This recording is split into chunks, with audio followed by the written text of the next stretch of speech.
Joining us on AI TV now is Baloyi, the CEO of UmkhoAI, the first government offline model in the world. I'm not going to explain it. She's going to let us know what that actually means. Botshelo, welcome to AI TV. You're one of the people here at AI Expo Africa, one of the youngest people, in fact, leading an entity here at Expo. Tell me about the experience so far.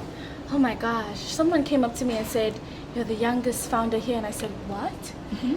The experience has been amazing. It has been something that has truly opened doors for my company, not just as a student, but as a founder. Because what I'm realizing is that these opportunities, I signed up for the Women in AI Pavilion, right? So these opportunities are often very expensive. So I signed up to be sponsored. And so I won the Women in AI Pavilion award and was able to come and attend for free. And so this then allowed me to be able to promote my company, promote what we're doing at UmkhoAI with my team, and it opened so many doors. And the experience that we're showing is that AI is possible in Africa, right? And that's what I think. I think people say AI for all, right? But Africans are the ones that can benefit the most from AI. And what I'm seeing is that there's so many different companies that are doing so many real things that are helping our people. And it's just interesting how AI is going to power the next generation of our countries. And let's talk about what you do.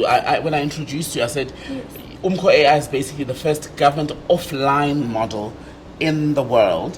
What does that mean if I'm explaining it to my mother and my grandmother tonight? Understood. Okay, so UmkhoAI essentially creates a national AI ecosystem for South Africa. We have two AI models, one for the people and one for the government.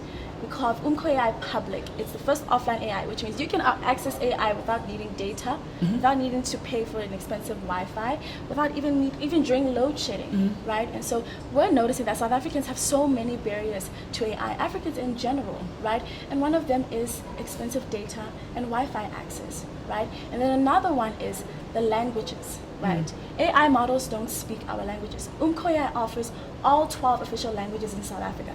But so many companies will say we speak the languages. Right. But ask them if it works in the voice feature, right? Oftentimes you try to speak Pedi, you try to speak Zulu with any AI model currently that's out, and it doesn't work. It doesn't sound South African. It sounds like an American trying to speak our languages, and that is the problem. So we said, no, we're not going to use ChatGPT for our AI. We're going to build it from scratch, because there's only 1% of AI data research dedicated to our continent. So how much of that goes to South Africa? And then how much of that goes to our languages, right? And so we created an AI model that is trained using pop culture data. Pop culture data, okay. Pop culture data. So we train our AI models using movies and TV shows like Uzalo, Skeem Sam, Siebendelan, Muvango, because we believe to capture the soul of South Africa, we have to go through our art. Right. We have to go through our books. We have to go through our poems. And that's how the AI is able to sound like us. That's how it's able to say, Mpataka Michele, and understand, right? That's Pitori. That's Pitori. Look at me learning faster than the AI. Can I have you as the model? I mean, I'm ready. How much you pay? How much you asking? Well, we'll discuss that offline. But on that point about money, yes. So if people are able, for example, to use the service without having to pay, how then do you sustain yourself? How do you keep your staff employed? Well, the thing is, UmkhoAI is only 250 rands per month, offline. The thing is, people say, oh, ChatGPT is free, but how much are you spending in data? Because AI requires a lot of data. So we'd have an offline AI model that's 250 rands per month, and it's free for varsity students. That's great. But then you ask, but how do you sustain yourself? Two AI models, one for the people, one for the government, right? So we are the first company in the world to create a holistic government AI solution. What this means is that ministers, government departments like Home Affairs, tourism, agriculture, they can come to us and order custom AI solutions based on national developmental concerns. So the Department of Home Affairs comes to UmkhoAI and says, listen, people are waiting long lines for 9 hours out of the day. It takes 3 to 6 months to even get a passport. And UmkhoAI says, we don't even need people to go to Home Affairs. We do everything online, offline. They upload their ID. We then take it, we scan it, we fill in the application for them, and then we just verify that it's them. We use biometric data. We send the application to Home Affairs. The same one machine that they're talking about that prints our passports, we can then create that machine to be AI powered, And it could take something that takes 6 months, takes 2 days, and you get your passport back in 2 weeks. We are cutting the lines in South Africa, Okay. the bureaucracy. Because governments, when they use AI, when African governments have AI, we're sending a message to the West that we're not just playing catch up, we're leading because we have something that you don't have. So, on that point, then, are you actually doing work with government entities yet? Have they come to you? They have come to me, right? And what we're noticing is that they're excited to have this because finally we have something that is our own. Our government departments are using Microsoft and Google, and they're sending emails to each other about confidential information about our country. I am the founder of a tech company. I know that tech CEOs can access consumer data. So if South Africa ever needs to get nuclear weapons, if we're sending emails about it, the United States has that information. China has that information. India has that information. And we ask, how have they been able to stay ahead of us this whole time? It was because most African governments, they use Microsoft. They use Google On Suite. And they are watching us. But are those protections, Botshelo, easy to put in place, given the high level of sensitivity, as you were saying? Yes. That would be required, for instance, and that, I mean, what we're talking about now is like the extreme example of a level of protection that's needed. But is that easy to do for an entity like yours? Well, it's easy to do because we've developed an offline AI model. When something is offline, it means it's 100% cyber encrypted, meaning that unless you are in the government department's office, you cannot access UmkhoAI. Right? And so we make sure that the data stays in South Africa and it stays within the department's headquarters so that they never ever have to worry about being compromised. The emailing, government officials come to me and say, now we have notebooks that come in our meetings and take notes. We don't know where those notes are going. We invited Tejo, but Tejo is not able to make it, but Tejo's AI is in the meeting and it's taking notes.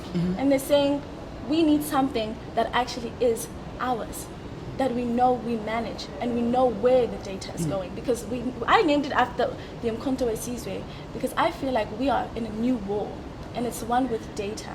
And Africans need to be the ones to lead it. And how does being here then at AI Expo Africa this year, do you think, add to your wealth of knowledge? Yes. Well, to me, I again, like 1% of AI research dedicated to our continent, right? I'm listening to South Africans and I'm hearing them say, okay, well, what about this? This is going to be a problem. And then I'm saying, okay, well, this is the solution that we offer. Being here allows me to, as the CEO, being like, we have the back end right now. But while we're still developing our data sets, I can go back in and say, this critique is actually a good one. And I can fix it before it comes out. Because we launch in August. There are going to be so many AI companies that come in. You're launching next August? Next August, okay. Yes. There are going to be so many AI companies that come in, right? And they're going to say, all right, we are this company. But they're just taking ChatGPT and they're remixing it and they're adding South African languages from 40 years ago, right?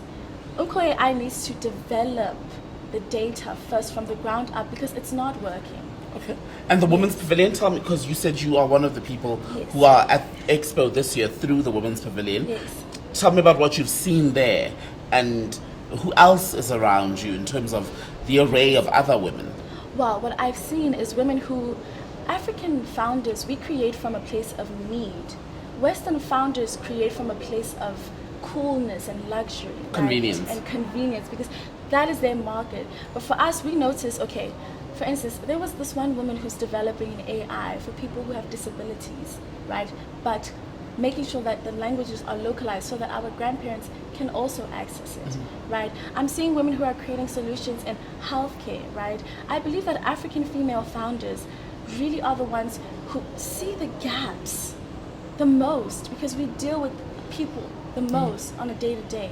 And so I'm noticing that honestly, we may not be the biggest representation of people and population in tech, but we probably are the best innovators, at least the women that I've seen and that I'm inspired by as a young person. So on that note, thank you very much for speaking to us. you. That's Botshelo Baloyi, the CEO of UmkhoAI. UmkhoAI spelled UmkHO, then AI. That's the spelling for UmkhoAI. One of the people here, one of the young women, in fact, from the Women's Pavilion at this year's AI Expo Africa.